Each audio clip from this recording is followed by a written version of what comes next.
Baik, kita mulai pertemuan pada pagi hari ini, anak sekalian. Bismillahirrahmanirrahim. Kita akan mempelajari bab 4 atau KD 3.4 ya, induksi elektromagnetik. Tujuan pembelajaran yang diharapkan dari pembelajaran ini, jadi setelah melaksanakan kegiatan pembelajaran, maka kalian setelah diharapkan dapat menganalisis, menjelaskan fenomena induksi elektromagnetik, induksi Faraday dan hukum Lenz berdasarkan percobaan dan menciptakan produk sederhana dengan menggunakan prinsip induksi elektromagnetik. Ini kompetensi dasarnya ya yang terkait dengan KI 3 atau ranah pengetahuan, yaitu menganalisis fenomena induksi elektromagnetik dalam kehidupan sehari-hari. Kata kerja operasionalnya adalah menganalisis, jadi dalam ranah kognitif ini masuk dalam ranah C4 ya, level kognitifnya level kognitif L3 atau kategori high order thinking skill ya. Kemudian yang terkait dengan keterampilan KI 4 melakukan percobaan tentang induksi elektromagnetik. Berikut presentasi hasil percobaan dan pemanfaatannya dalam kehidupan sehari-hari.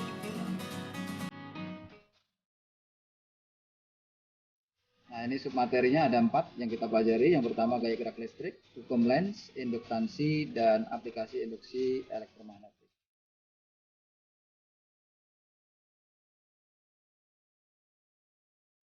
Nah, ini produk teknologi yang ada dalam keseharian kita, yaitu yang disebut dengan generator. Ini sangat bermanfaat sekali, terutama di pabrik-pabrik, perusahaan. Jadi saat ada listrik padam, nah ini bisa menggantikan ya fungsi untuk menggantikan sebagai sumber energi listrik.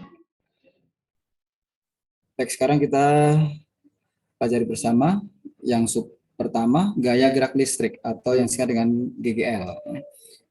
Percobaan Michael Faraday ya sekitar di tahun 1771 sampai 1867 dan Joseph Henry ini menemukan bahwa perubahan medan magnet itu dapat menimbulkan gaya gerak listrik di ujung-ujung kumparan. Kalau di bab sebelumnya yang kita pelajari adalah bahwa pada kawat penghantar yang berarus listrik menimbulkan medan magnet di sekitarnya. Baik kawat lurus, kawat melingkar, pada solenoida, toroida. Nah, saat dialiri arus listrik menghasilkan medan magnet di sekitar kawat penghantar tersebut. Nah, sekarang sebaliknya, ya, dari perubahan medan magnet, ini dapat menimbulkan gaya gerak listrik di ujung-ujung kumparan. Nah, peristiwa terjadinya GGL di ujung-ujung kumparan, pada saat di dalam kumparan itu terjadi flux magnetik, ini yang disebut dengan induksi elektromagnetik. Nah, ingat ya, flux magnetik di pembelajaran sebelumnya, ada yang masih ingat yang disebut dengan flux magnetik apa? Yang sebelumnya sudah kita pelajari ya. Flux magnetik, yang disebut dengan flux magnetik adalah, ada yang masih ingat? Induksi magnet yang menembus bidang. Ya, flux magnetik itu adalah jumlah atau banyaknya garis medan atau garis gaya magnet yang menembus ya, permukaan bidang secara tegak lurus gitu ya. Oke, terima kasih Jabruddin. Jadi di sini ya flux medan magnetik itu mengalami perubahan. Inilah yang membangkitkan GGL induksi sehingga timbul arus induksi. Besar GGL induksi itu bergantung pada laju perubahan fluksnya. Dalam hal ini adalah D flux per dt, ini laju perubahan flux. Kemudian N-nya di sini adalah jumlah lilitan. Nah, ini kalau kita belajar di sekolah, kita di laboratorium, di lab fisika, ini kita lihat bersama, kita praktekkan bersama. Baik, karena ini masih dalam PJJ, pembelajaran jarak jauh ya. Bapak putarkan video singkat yang merupakan percobaan induksi elektromagnetik. Silakan disimak ya, silakan disimak. Terkait dengan persamaan GGL induksi oleh Michael Faraday ini, bahwa dia sebanding dengan jumlah lilitan. Artinya berarti kalau sebanding semakin besar jumlah lilitannya, GGL induksi yang timbul juga semakin besar. Demikian pula dengan laju perubahan flux. Baik ya.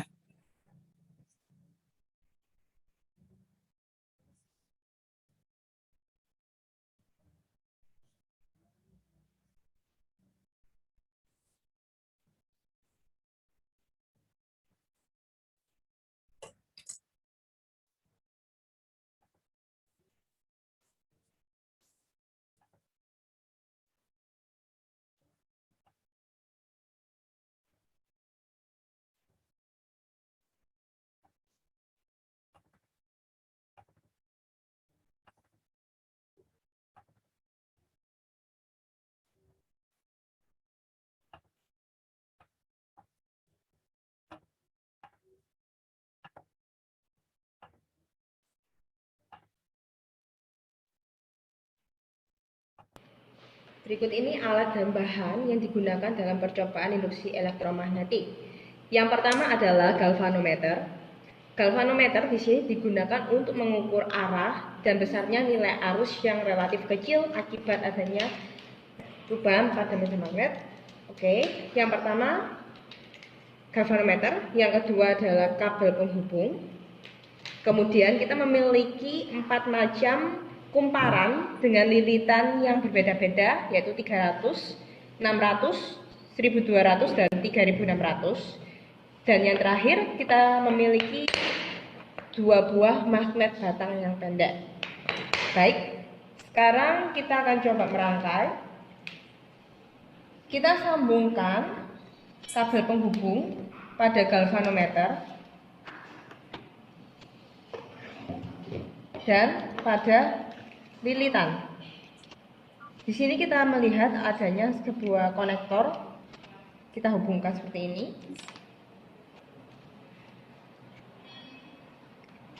Baik, setelah itu kita hubungkan juga untuk lilitan yang 600. Di sini kita bertujuan untuk melihat perbedaan antara arus yang dihasilkan pada kumparan 300 dan 600 lilitan. Ini. Baik, sekarang kita perhatikan jarum pada galvanometernya. Pertama saya akan memasukkan kutub merah ini, kita anggap sebagai kutub positif. Kita masukkan seperti ini. Kita lihat simpangannya dari kanan ke kiri. Coba kita lihat lagi. Ya, seperti itu. Lalu apakah yang terjadi ketika saya meletakkan magnet ini ke dalam kumparan 600 lilitan? Oke, sekarang kita lakukan secara bersama.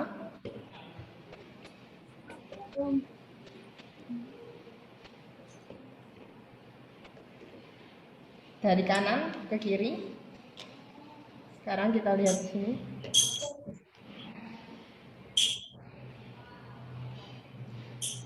Jadi dapat diamati ya dari percobaan tersebut ya, dari lilitan yang berbeda jumlah lilitannya. Yang pertama 300 lilitan, yang kedua 600 lilitan. Galvanometer itu untuk mengetahui ada tidaknya arus yang mengalir ya. Saat sudah menjadi rangkaian tertutup, magnet batang tadi digerakkan, berarti saat mendekat, digerakkan mendekat, itu terjadi perubahan flux ya yang semakin bertambah. Jadi misalkan kalau sebelumnya garis medan magnet yang menembus ke permukaan itu taruhlah 10, begitu digerakkan mendekat dia bertambah 11, 12, 13 dan seterusnya.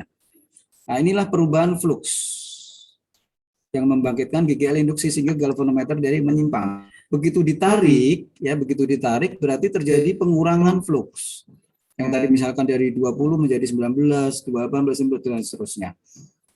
Nah, ini baik penambahan maupun pengurangan, ini berarti terjadi perubahan flux. Nah, perubahan flux inilah yang membangkitkan GGL induksi. Ya, nah, silakan disimpulkan bahwa banyaknya jumlah lilitan dapat mempengaruhi besarnya arus listrik. Sekarang coba kita ganti.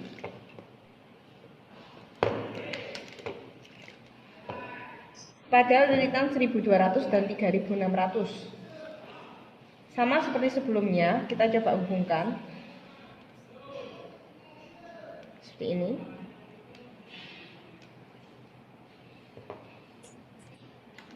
Dan untuk 3600 juga sama.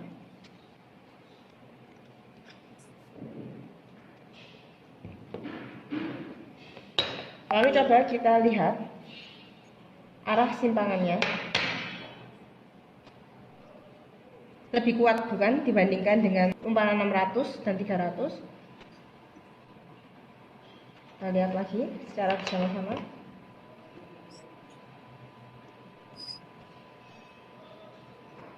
Untuk kumparan 3600 lilitan akan memiliki simpangan yang lebih besar dibandingkan kumparan 1200.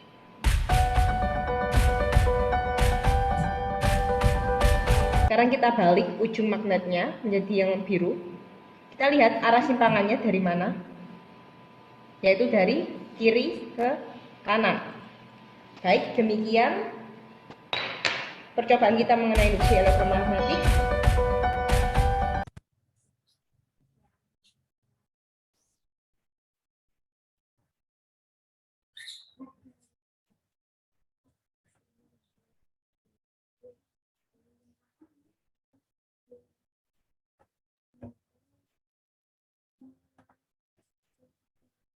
Ya, ini tadi ya percobaan terkait dengan peristiwa induksi elektromagnetik. Ya, ini persamaan yang diberikan oleh Michael Faraday bahwa GGL induksi yang timbul ini sebanding dengan jumlah lilitan. Ya. Tadi bisa disimak saat 300, 600, 1200, 3600.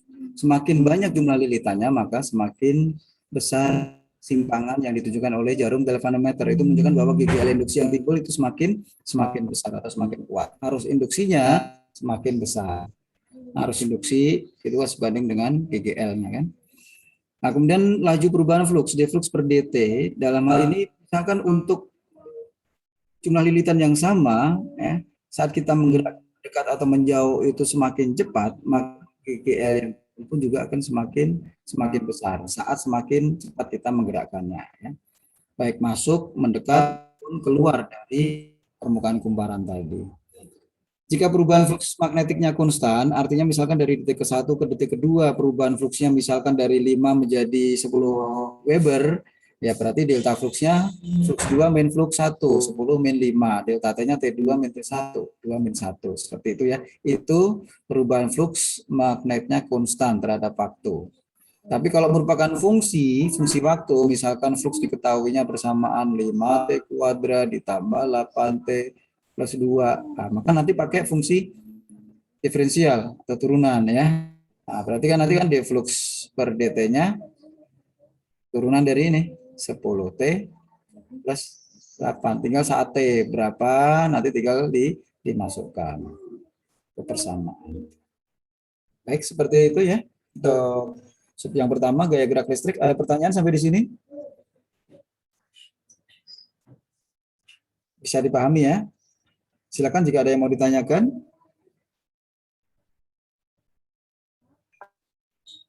Bapak. Ya, Naura? Tadi kan kalau di video itu arah arusnya itu tergantung juga sama kondisi utara atau selatan ya. Ya. Nah itu kalau misalnya ada hukumnya nggak sih Pak pakai jari-jari? Ya, nanti ada kaidahnya untuk menentukan arah arus induksi ya. Nah, ini di sini ada tanda negatif. Di antaranya tanda negatif ini adalah konsekuensi dari hukum Lenz. Ya, nanti dijelaskan setelah ini. Ya, hukum Lenz ini nanti menjelaskan terkait dengan arah arus induksi. Ya, tadi kan kalau kita lihat dari video percobaannya, ya saat digerakkan mendekat masuk ke permukaan maupun ditarik dari luas permukaan menjauh, nah itu galvanometer jarumnya menyimpangnya bolak-balik ya, berlawanan ya, ke kanan dan ke kiri. Itu artinya bahwa arah arus induksinya itu berubah saat digerakkan mendekat dengan menjauh gitu. Nah, yang menjelaskan terkait dengan arah arus induksi itu menggunakan hukum Lenz. Nah, nanti kita jelaskan ya. Nanti kita jelaskan setelah ini. Terima kasih Pak. Ya. Yang ini sudah ya. Nah, ini terkait dengan hukum Lenz ya. Jadi perubahan flux magnetik tadi itu kan membangkitkan GGL induksi. Ya, membangkitkan GGL induksi ditandai dari jarum galvanometer itu menyimpang. Jarum galvanometernya menyimpang. Itu artinya timbul GGL induksi karena galvanometer ini kan suatu alat untuk mengetahui ada tidaknya arus yang mengalir dalam rangkaian tersebut. Ya, dia menyimpang ke kanan ke kiri terkait dengan arah arusnya. Nah, menurut hukum Lenz ya, ini kalimatnya cukup butuh konsentrasi untuk yang memahaminya. Ya, pelan-pelan ya. Menurut hukum Lenz, arah arus induksi dalam suatu penghantar adalah sedemikian rupa sehingga menghasilkan medan magnet. Nah, berarti ini menghasilkan medan magnet induksi nih. Yang arahnya melawan perubahan garis gaya yang menimbulkannya. Nah, perubahan garis gaya ini berarti dari flux utama yang menyebabkan, yaitu dari magnet batang tadi. Nah, penjelasannya di bawahnya nih. Ketika magnet mendekati kumparan, maka jumlah garis gaya yang dilingkupinya itu bertambah. Nah, perubahan dari penambahan ini yang membangkitkan GGL induksi. Timbul arus induksi. Nah, medan magnet induksi yang ditimbulkan itu berlawanan atau melawan dari medan magnet utama dari magnet batang itu. Demikian pula saat ditarik, digerakkan menjauh, terjadi pengurangan. Kalau tadi mendekat, ya, saat mendekat ini berarti ada penambahan. Tapi begitu saat ditarik menjauhi, nah itu berarti terjadi pengurangan flux.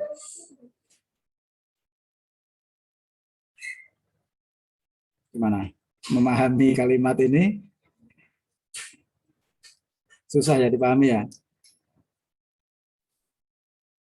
Baik, Bapak gambarkan ya. Bapak gambarkan misalkan gini. Nah, kita gambarkan untuk kumparannya dulu. Ini memang harus ada penjelasan lebih lanjut nih untuk memahami kalimat itu. Misalkan ini untuk kumparannya.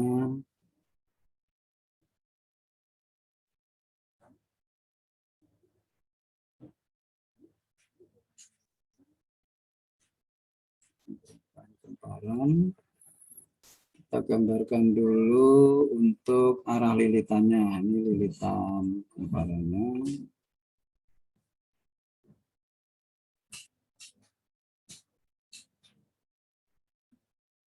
Nah, ini ke depan, yang di sebelah kiri dari belakang sana ke bawah. Nah, ini ada galvanometer untuk mengetahui ada tidaknya arus nanti ya. Oke, sekarang kita gambarkan untuk magnet batangnya.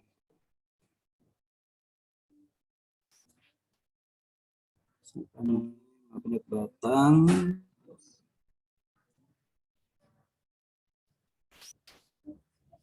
Ya, kasih batas ini untuk kutub utara. Ya, magnet batang itu kutub utara, kutub selatan ya.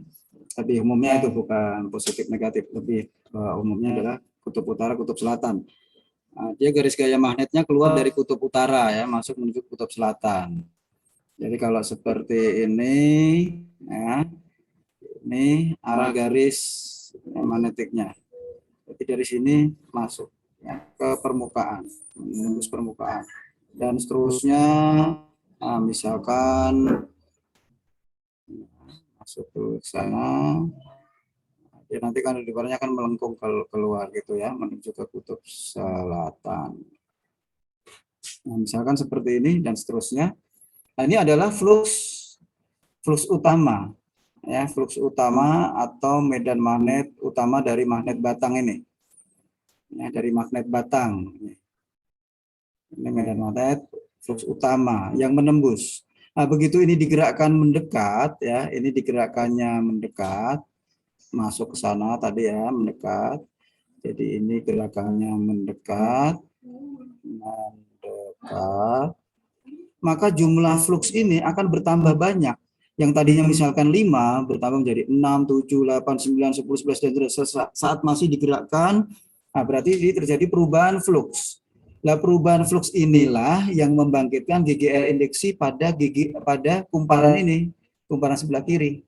Sampai sini bisa dipahami? Ya, jadi saat ya seperti tadi, yang tadi dari percobaan tadi, ini gerakan masuk ke permukaan kumparan. Galvanometer dia akan menyimpang. Gitu. Ini perubahannya adalah bertambah banyak, ini bertambah ya. Fluksnya bertambah. Dengan penambahan flux ini berarti terjadi perubahan flux inilah yang membangkitkan GGL induksi tadi yang dijelaskan oleh Michael Faraday. Yang persamaannya tadi min N d flux per dt. Laju perubahan flux ini saat digerakkan mendekat. Nah, flux induksi atau medan magnet induksi, ya, medan magnet induksinya ini menentang dari perubahan flux tadi. Jadi menentang dia. Nah, arahnya berlawanan sehingga dia berarah ke kanan. Itu untuk flux induksinya, jadi berarah ke sana. Ini adalah arah dari flux induksinya. Kalau digambarkan seperti ini. Nah, dan seterusnya. Nah, inilah arah flux induksi. Nah, ini flux induksi atau medan magnet induksinya. Menentang dari penambahan flux utama tadi. Nah, itu untuk memaknai hukum Lenz ini terkait dengan arah induksi. Nah, selanjutnya kita gunakan kaidah tangan kanan. Ya, kaidah tangan kanan. Ibu jari ke kanan sesuai dengan arah flux induksi. Empat jari kita, lengkungan empat jari kita mengikuti arah lilitan itu. Berarti yang paling kiri, kelingking kita itu dari belakang, melilit ke depan. Gitu kan? Nah, sehingga arah arusnya itu dari sebelah kiri ke atas, ya. Nah, kemudian ini terus, apa ya, lebih jelas ini. Nah, ini.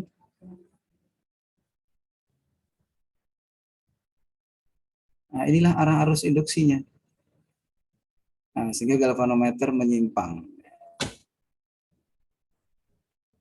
Ke kiri. Begitu ditarik, yang ini tadi awalnya penambahan flux, misalkan jadi 15, kita tarik gerak menjauh, berarti kan berkurang dia menjadi 14, 13, 12, 11, sampai 5. Nah, pengurangan flux ini juga mengakibatkan timbulnya GGL induksi, tapi arahnya berlawanan. Yang tadi mendekat, sekarang kita gerakkan jauh, menjauh.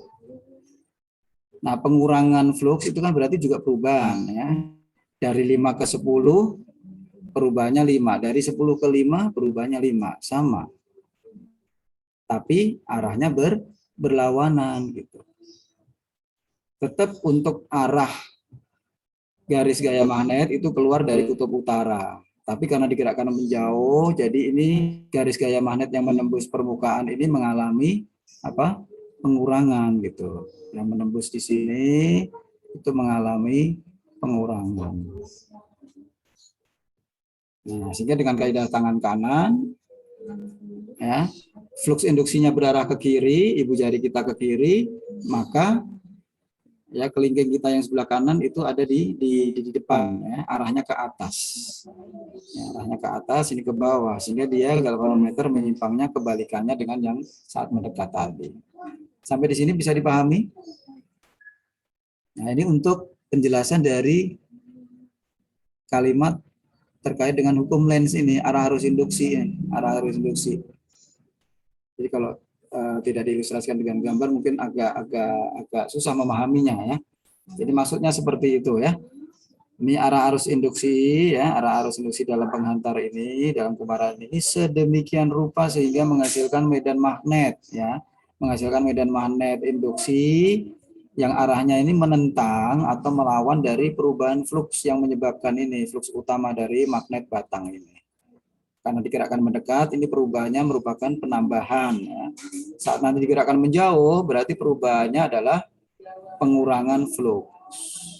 Nah, flux induksinya menentang, dia berarahnya ke kiri. Nah, flux induksinya kebalikannya dengan yang ini, gitu. Baik, demikian. Silakan sambil dipahami lagi, ada yang kurang jelas silakan ditanyakan. Bapak, saya boleh nanya nggak, Pak? Silakan, Wian. Saya bukan mau nanya yang hukumnya, saya mau nanya tentang kaidah tangan kanan sih, Pak. Tadi yang kelingking jadi apa, Pak? Ya, seperti ini, ya. Ibu jari kita kan ke kanan, ya. Ibu jari kita ke kanan. Kelingking kita kan di sebelah kiri itu sesuai arah lilitannya itu kan dari belakang ke depan, gitu kan. Nah, gitu. Jadi kelingking kita itu berarahnya ke atas, kemudian melilit ke depan. Dekat kita. Jadi sebelah kiri ke atas, maka sebelah kanan telunjuk kita dia mengarah ke bawah. Nah, itulah arah arus induksinya. Saat magnet batang ini digerakkan mendekat ke kumparan. Itu berarti kalau misalnya jempol tuh arah yang induksinya. Ya, jempol, ibu jari ini sebagai arah induksinya, flux induksinya atau medan magnetiknya yang berarah ke kanan. Nah, kalau kelingkingnya jadi apa, Pak? Sebagai arah apa? Kelingking yang empat jari yang melengkung, kita lengkungkan ini sebagai arah arus induksinya. sesuai dengan mengikuti arah lilitan dari kumparan itu. Ya, mengikuti arah lilitan kumparan. Jadi 4 jari kita kan sebelah kiri, paling kiri kan kelingking nih. Ya, kelingking kita kan berarah ke atas tuh. Nah, ke atas, yang sebelah kanan itu berarah ke bawah, yang telunjuk. Nah, itulah arah arus induksi pada kumparan itu. Terima kasih Pak. Ya, ya.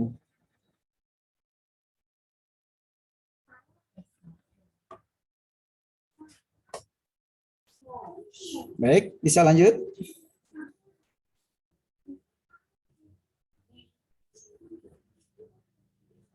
Nggak ada lagi pertanyaan ya? Jelas ya? Baik. Ya, baik Bapak lanjutkan ya. Itu terkait dengan hukum Lenz, kaitannya dengan arah arus induksi.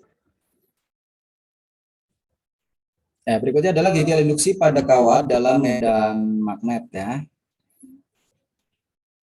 Jadi ini ada kawat loop, kita misalkan ini A, B, C, D gitu ya.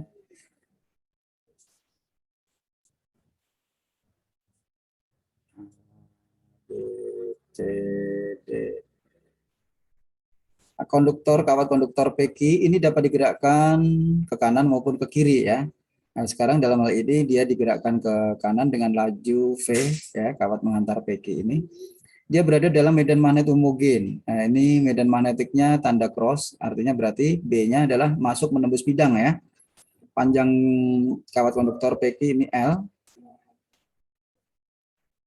Nah, ternyata kalau di sini ada galvanometer itu menyimpang. Jadi kalau di sini ini kan hambatannya, ini misalkan ini diberikan galvanometer gitu.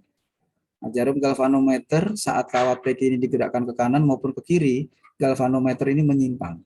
Ya, artinya bahwa pada kawat loop ini itu juga timbul arus induksi atau timbul GGL induksi. Kalau timbul GGL induksi kan berarti ada arus induksi yang mengalir di sini kan. Nah, ini nanti untuk menentukan arah arus induksinya juga menggunakan kaidah tangan kanan. Ya. Kaidah tangan kanan. Untuk ibu jari ini sebagai arah V, ya, ibu jari kaidah tangan kanan ini sebagai arah V. Kemudian B banyak jari yang 4 yang kita bentangkan ini sebagai arah B-nya masuk. Muka telapak tangan kita berarah ke atas. Nah, itulah arah arus induksi di sini. Ya. Jadi arah arus induksinya dari Q ke P. Nah, inilah arah arus induksi. I induksi. Coba ulangi ya, kaidah tangan kanan, ibu jari, jempol, V ke kanan, B, banyak jari masuk, menembus bidang, muka telapak tangan kita berarah ke atas. Itulah arah arus induksi. Jelas ya? Nah, dari sini kita bisa menentukan arah gaya Lorentz-nya. Berarti dalam hal ini adalah gaya Lorentz pada kawat penghantar ya. Nah, sekarang kaidah tangan kanannya, ibu jari, kalau pada kawat kan, jempol, ibu jari ini sebagai I. Arah I-nya kan ke atas itu dari Q ke P. B banyak jari masuk menembus bidang, muka telapak tangan kita berarah ke kiri. Nah, itulah sebagai arah gaya Lorentz. Nah, dengan kaidah tangan kanan. Nah, jadi dari sini ke kiri. Nah, itulah arah gaya Lorentz. Nah, ini gaya Lorentz. Bapak ulangi untuk menentukan arah gaya Lorentz ya pada kawat konduktor I. Tadi kan sudah kita tetapkan di awal dia berarah ke atas dari Q ke P. Ibu jari I ke atas. B banyak jari B masuk menembus bidang. Muka telapak tangan kita berarah ke kiri. Itulah gaya Lorentz. Sehingga kalau kita akan memindahkan kawat konduktor PQ ini ke P aksen Q aksen ya sejauh S gitu. Sejauh S, ini sejauh S dari Q sampai Q aksen ini. Nah, ini sejauh S, perpindahannya S dalam waktu T. Gitu. Maka usaha yang dilakukan, ya, ini besarnya usaha yang dilakukan, gaya kali perpindahannya kan, F kali S.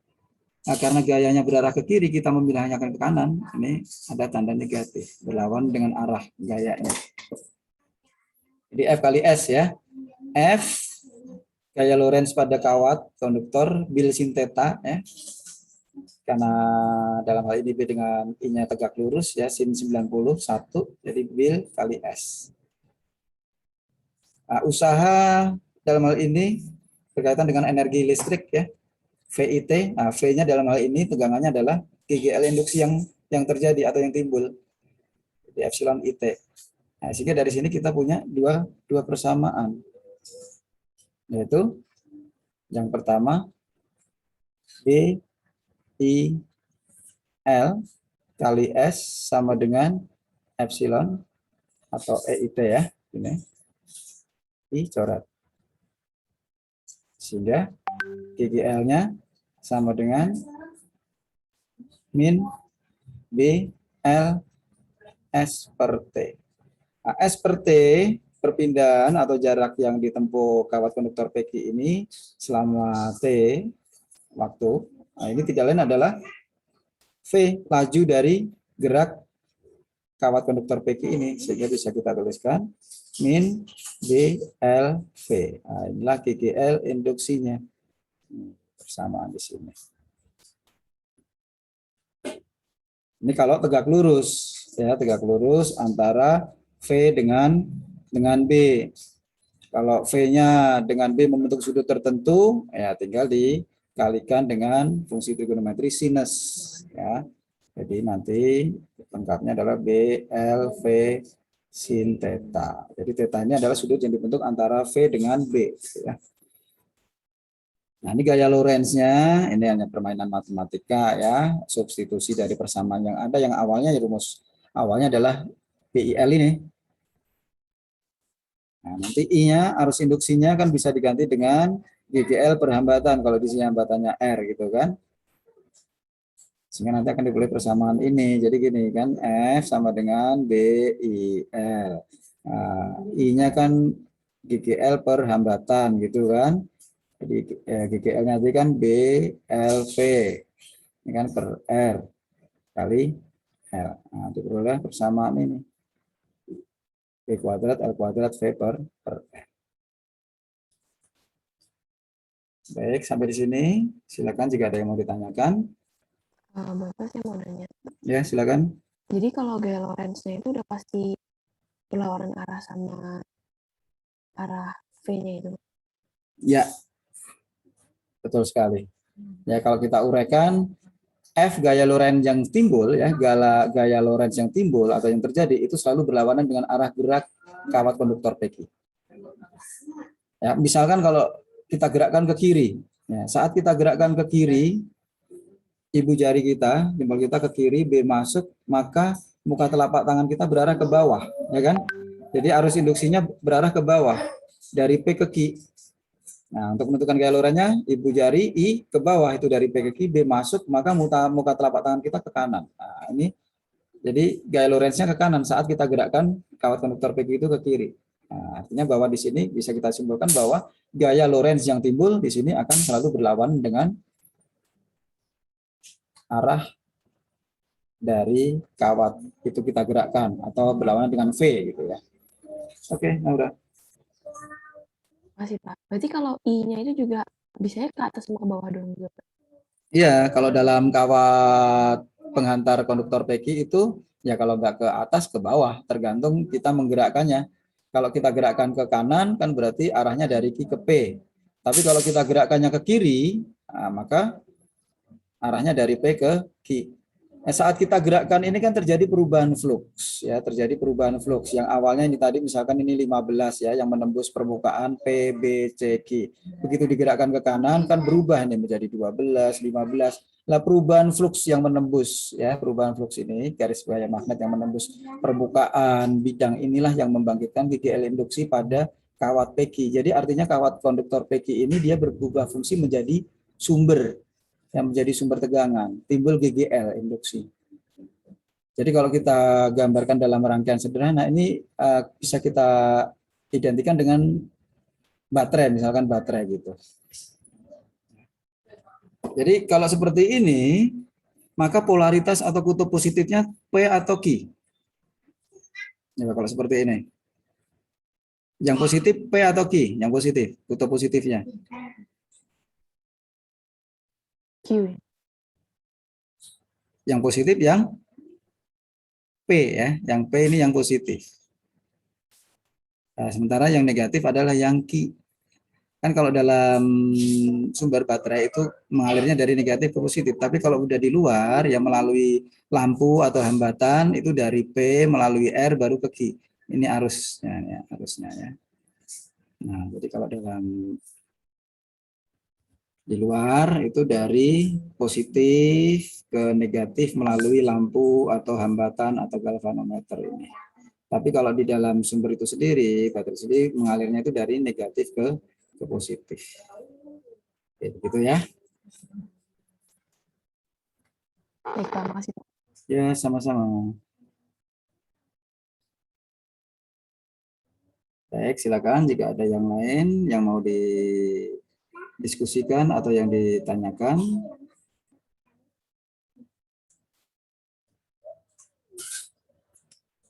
Bisa lanjut?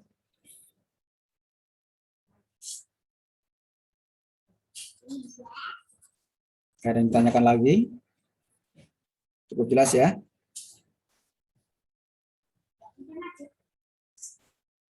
Mas, Pak. Baik, ini untuk contoh soalnya. Induksi magnetik homogen B 5 kali 10 pangkat min 2 Weber meter pangkat min 2 tegak lurus masuk bidang kertas. Nah, ini masuk bidang kertasnya tegak lurus ya. Kawat PQ dengan panjang 1 meter digerakkan ke kanan dengan kecepatan 10 meter seperempat menit 1. Tentukanlah GGL induksi yang timbul pada kawat PQ. Jadi seperti tadi, ilustrasi gambarnya seperti tadi di konsep yang sebelumnya ya. Diketahui B, L, V. Nah, karena di sini B-nya menembusnya tegak lurus bidang kertas, artinya dia tegak lurus dengan V-nya ya. Maka sin 90. Jadi BLV sin 90, sin 91. B 5 kali 10 pangkat min 2, L-nya 1, V-nya 10. Jadi 0,5 volt. Nah, arahnya tadi, arah arus induksinya dari Q ke P ya. Jadi kalau dalam konduktor, kawat konduktor itu sendiri dari ke P. Tapi kalau ada kalimat nyambungnya melalui R, itu berarti dari P ke Q. Ya. Seperti gambar yang tadi ya, ini dari Q ke P. Itu kalau langsung pada kawat konduktor. Tapi kalau melalui ada kata melalui R, itu dari P ke Q melalui R. Gitu. Bisa dibedakan ya. Oke, silakan untuk latihan soalnya bisa dicoba. 1 menit.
Oke, sudah?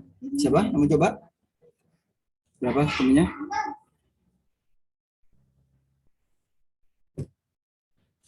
Besar kecepatan gerak kawat jika arus induksi yang timbul adalah 1,5 kali 10⁻² ampere. Ini berada dalam medan magnetik 0,1 Tesla, hambatan kawatnya 15 ohm, panjang 15 cm. Apa saya mau coba? Ya, silakan. Pertama saya cari dulu GGL-nya. Kan. Berarti GGL-nya itu kan I kali R. Itu berapa tuh? 1,5 kali 10⁻², 15. Berarti hasilnya 0,225.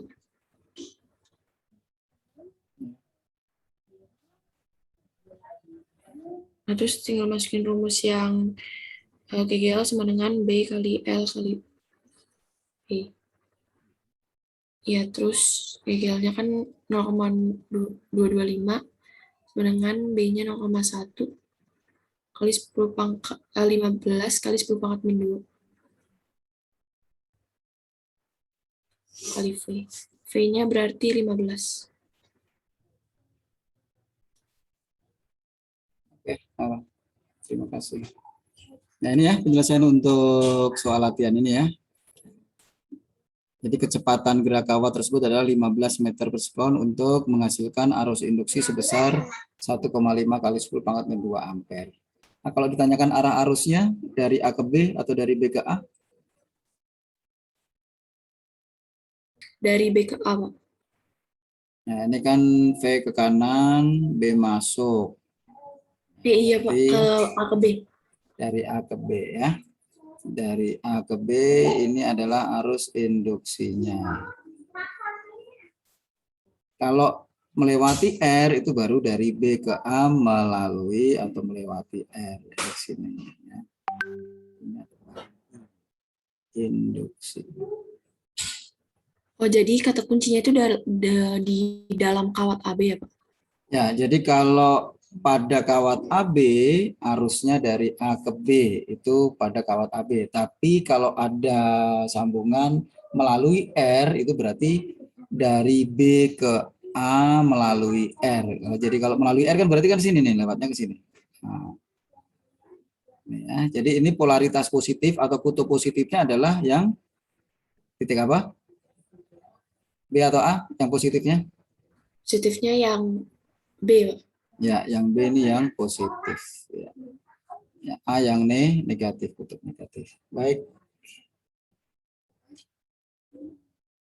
Yang lainnya silakan jika ada yang mau ditanyakan.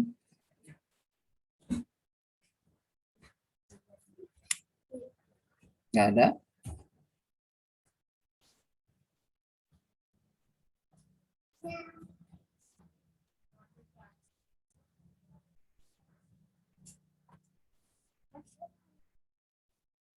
Baik, lanjut ya jika tidak ada.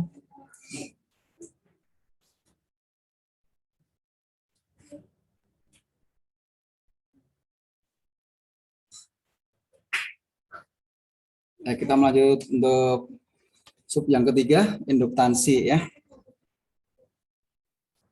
Nanti ada induktansi diri, ada induktansi silang. Nah, kalau sebelumnya kita sudah pelajari bersama bahwa GGL induksi ini dibangkitkan dari adanya perubahan flux ya, perubahan flux magnetik. Nah, ternyata dari perubahan kuat arus pun itu juga dapat membangkitkan GGL induksi. Jadi kalau misalkan di rumah kalian ya, kan ada saklar on off tuh. Saat on kan lampu nyala ya. Begitu kita off kan dari posisi on, berarti arus yang tadinya mengalir misalkan taruhlah 10 ampere gitu, begitu menjadi rangkaian terbuka, lampu saklar off menjadi 0 kan. Nah, saat terjadi perubahan arus dari 10 ampere menjadi 0 ampere, inilah membangkitkan GGL induksi pada komponen listrik yang ada di situ, yaitu dalam hal ini adalah induktor atau kumparan. Jadi dalam hal ini kumparan itu dia akan menyimpan sejumlah energi. Sehingga kenapa lampu saat dari posisi on ke off itu tidak padam seketika, tapi masih menyala dalam beberapa saat walaupun sangat singkat. Itu karena masih ada arus listrik yang mengalir di situ. Yang disimpan, ada energi listrik yang disimpan dari induktor yang terangkai di situ. Nah, dari dalam hal ini ya, GGL induksi itu diakibatkan adanya perubahan arus ya, diakibatkan adanya perubahan arus. Jadi di sini ada DI per DT nih, DI per DT. Kalau sebelumnya dari hukum Faraday kan min N D flux per DT. Nah, di sini adalah laju, ini laju perubahan flux. Nah, sekarang di sini laju perubahan arus. Nah, di sini ada variabel L. L di sini adalah apa? Besaran namanya induktansi diri dari induktor atau kumparan itu. Ya, baik, ini ya Bapak gambarkan ya, biar memudahkan dalam pemahamannya. Misalkan di sini kita gambarkan lampu, kemudian di sini kumparan ya.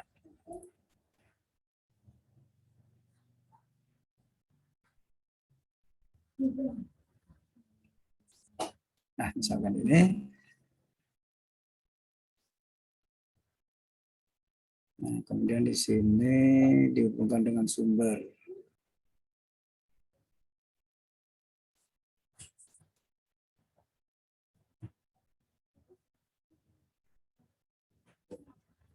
Misalkan di sini kita berikan ada saklar gitu ya.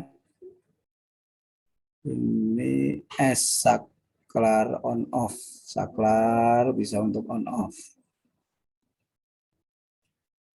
Ini dihubungkan. Kemudian di sini ada lampu gitulah ya.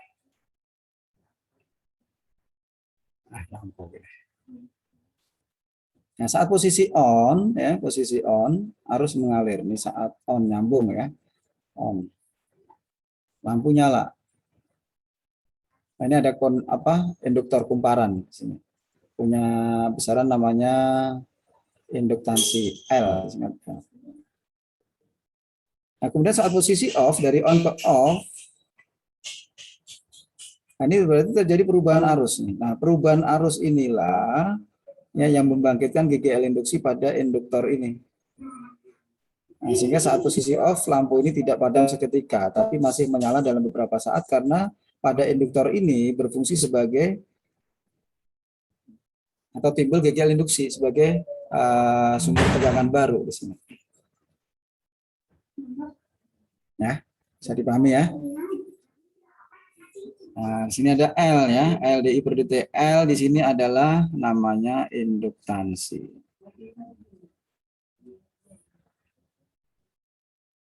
Induktansi diri dari induktor atau kumparan itu. Satuannya Henry atau disingkat dengan H besar gitu ya. Nah, sehingga dari sini kita punya dua persamaan ini, ada dua persamaan. LDI DT dengan ND flux DT. Jadi LDI DT sama dengan N D flux per DT. Sehingga L-nya sama dengan N D flux per DT. Nah, DD ini kan diferensial ya, bagiannya parsial ya. Untuk menghitung keseluruhannya ya tinggal jadi L N flux per I. Nah, inilah persamaan. N flux per I. Flux. Nah, flux kemarin kan di persamaannya apa? Flux itu apa? BA cos theta gitu kan. Banyaknya garis kayak magnet yang menembus permukaan bidang itu. Kalau misalkan ini ya menembusnya kan tegak lurus. Ini kita anggap sebagai solenoida, ya solenoida dengan medan magnet di pusat atau di tengah. Nah, kan sudah kita jabarkan kalau B di pusat kan mu0 IN per L gitu ya. L kecil aja ya. L besar tadi udah kita pakai untuk besaran simbol besaran induktansi. Nah, sini L kecil ini panjang dari ini kumparan atau solenoida. Fluxnya jadi mu0 IN per L kali. Nah, ini hanya permainan matematika ya, dengan substitusi dari persamaan-persamaan yang ada ya. Biar nggak terkesan banyak rumus lah. Ya, intinya itu konsep-konsepnya yang penting yang kalian harus pahami ya. Flux kan udah sebelumnya udah dipelajari, medan magnetik pada solenoida sudah gitu kan. Baik, sampai di sini ada pertanyaan untuk induktansi diri? Jelas?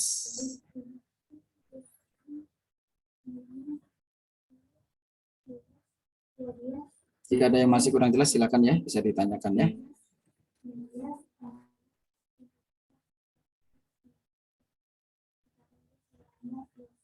Bisa lanjut, jika tidak ada pertanyaan.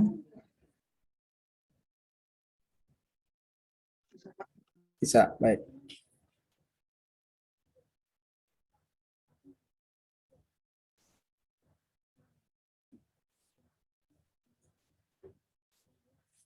Nah, jadi tadi kalau dimasukkan persamaannya, ya, jadi L sama dengan mu0 AN kuadrat per L ya.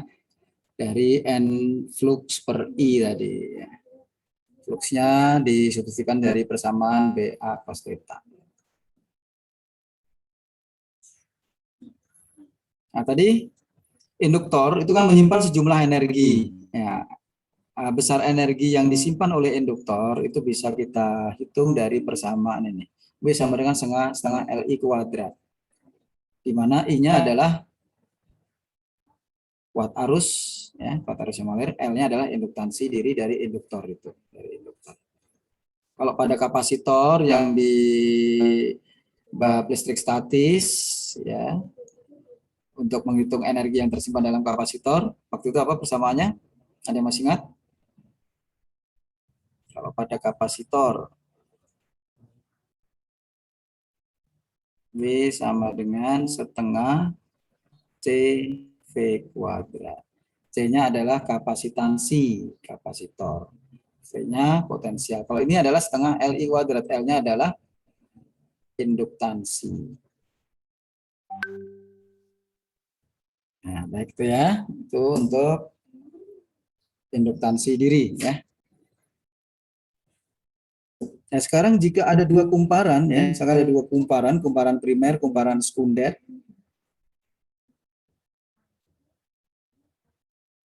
Jika pada kumparan primer itu dilakukan perubahan kuat arus, ya mengubah kuat arus itu bisa dilakukan dengan mengubah harga R hambatan ya, ada hambatan variabel, alatnya namanya rheostat ada ya.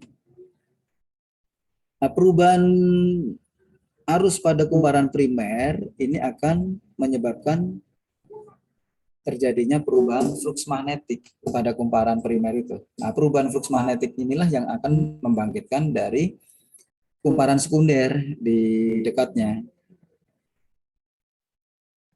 Gitu. Ya, pada prinsipnya bahwa GGL induksi itu dapat dibangkitkan dari perubahan flux ya, maupun perubahan kuat arus.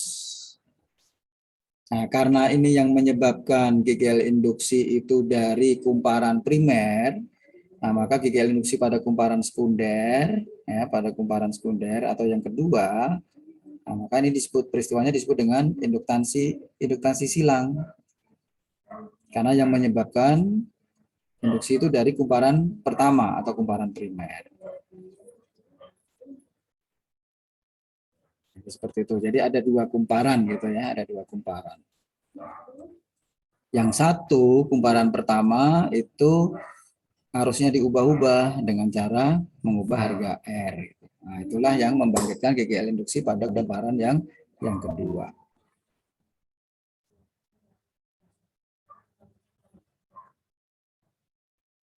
Nah, sehingga kalau dari persamaan Faraday ya, bahwa KGL induksi dibangkitkan dari perubahan flux, sehingga di sini kita tuliskan N-nya adalah N2, di sini adalah N2 pada kumparan sekunder. Nah, ini dibangkitkan dari laju perubahan flux yang kumparan yang pertama, kumparan primer. Nah, di sini D flux 1 per dt. Gitu.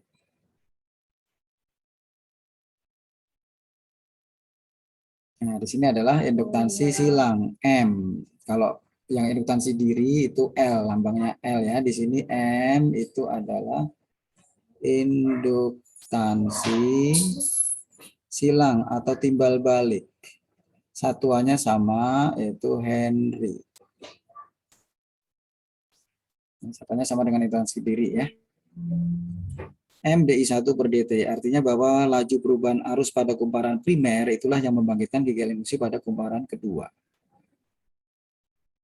Nah, jadi kalau di awal kita dapat persamaan L sama dengan N flux per I gitu kan. Nah, berarti di sini M-nya, kalau N-nya N2 pada kumparan sekunder, maka fluxnya flux 1, I-nya I1. Kalau N-nya N1, berarti fluxnya flux 2, I2. Seperti itu untuk induktansi silang ya, atau induktansi timbal balik.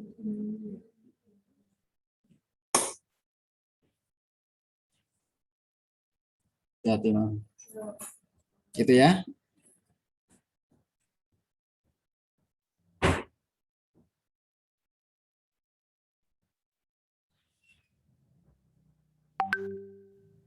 Sebagai contoh untuk soalnya ya. Hitunglah induktansi diri solenoida yang panjangnya 20 cm, luas 5 cm persegi dan terdiri atas 200 lilitan. Ya, persamaannya tadi ya. Min 0 N kuadrat A per L. Min 0 4pi kali 10 pangkat min 7.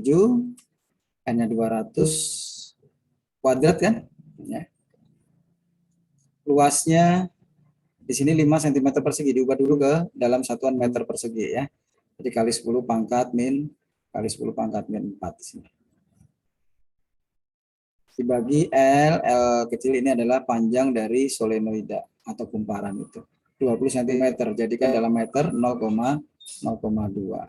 Hasilnya 4pi kali 10 pangkat min 5 Henry. Nah, ini adalah induktansi diri dari solenoida yang ditanyakan. Oke, silakan bisa dicoba untuk soal latihannya. Nomor 1, 2 menit.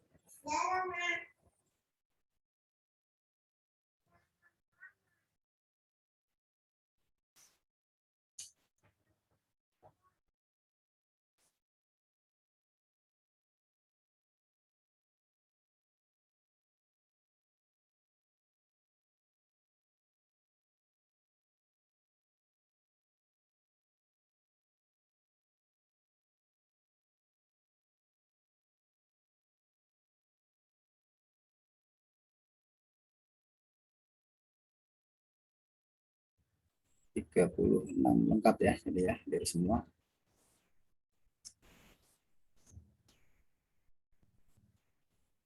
Baik, ada yang sudah dapat? Belum. Teruskan dulu ya.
Baik, sudah? Ada yang dapat nih? Udah 2 menit.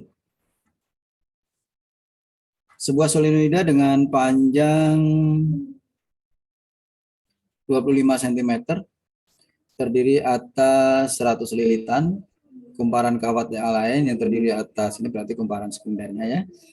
Yang tadi kumparan primernya, kumparan pertama. Kumparan kawat lain yang terdiri atas 50 lilitan dililitkan pada solenoida. Hitung induktansi timbal balik dari sistem tersebut. Diketahui luas solenoida 25 cm persegi. Induktansi silang M tadi ya. Ada yang mau coba? Saya mau coba deh, Kak. Ya, Iwan, silakan. Nah, jadi kan L itu rumusnya sama. Ini 0 dikali N1 dikali N2 dikali A per L. N1 kali N2 kali A per L gini ya. Oke. Itu berarti N U-nya itu kan 4 pi dikali 10 pangkat 7 dikali 100 Ya. dikali 50 Mm-mm. sama A-nya itu 25 kali 10 pangkat 4. Pangkat 4 ya. Oke. Terus L-nya diubah ke meter jadi 25 kali 10 pangkat 2. Ya, oke. 25-nya tinggal dicoret. Terus itu jadinya 10, yang 10-10-nya itu berarti jadi 4 pi dikali 50 Ya. 4 pi dikali 4. 50 Mm-mm. dikali 50 dikali 10 pangkat min 7. Bukan Pak, 10 pangkat min 7 benar. 7 ya. Karena ini ke atas 10 pangkat 4 dengan min 4 coret ya, ini juga ya. Jadi jadinya 2 pi kali 10 pangkat min 5. Pi kali 10 pangkat min 5. Oke, Iwan. Terima kasih.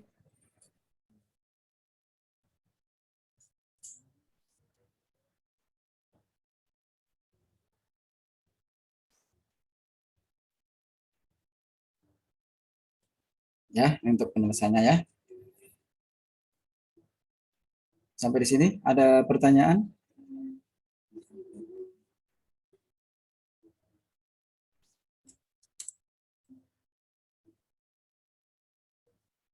Jelas semua ya.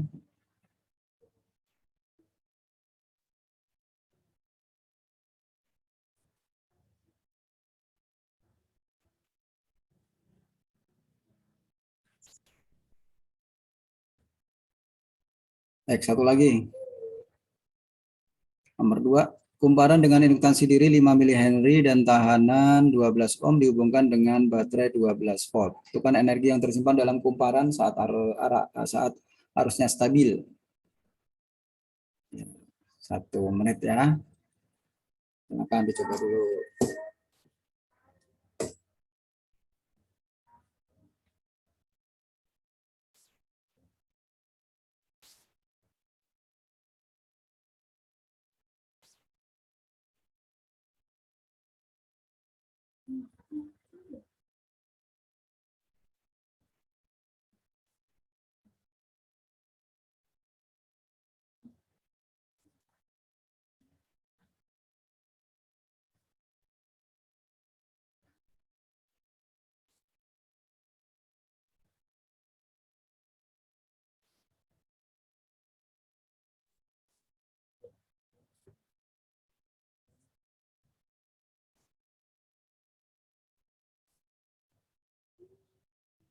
Baik, silakan yang sudah.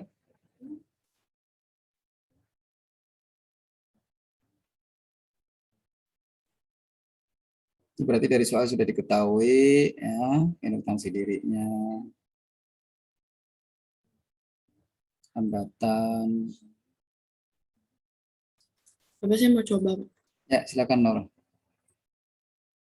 Berarti kan tinggal, kan rumusnya udah pasti setengah L kali I kan kuadrat. Setengah LI kuadrat ini ya. Terus setengah dikali L-nya 5. 5. 5 kali 10 pangkat min 3. Karena mili ya, diubah ke Henry. Terus? Berarti I-nya itu tinggal 60, V per R berarti 12/12. kuadrat. 12/12 kuadrat ya. Terus Nah, 1 I sama dengan V per R ini ya. Oke. berarti tinggal 2,5 kali 10 pangkat min 3. Ya, oke. Makasih, Nora.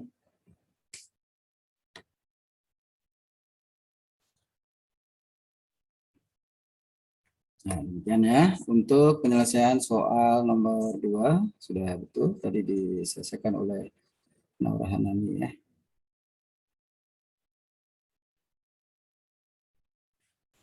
Baik, demikian ya untuk materi yang kita pelajari bersama untuk pertemuan pada hari ini ya. Nanti tinggal satu sub lagi yaitu aplikasi dari induksi elektromagnetik. Nanti akan kita bahas di pertemuan berikutnya. Berikut dengan pembahasan latihan soal di bab 4 ini ya. Terima kasih atas perhatiannya.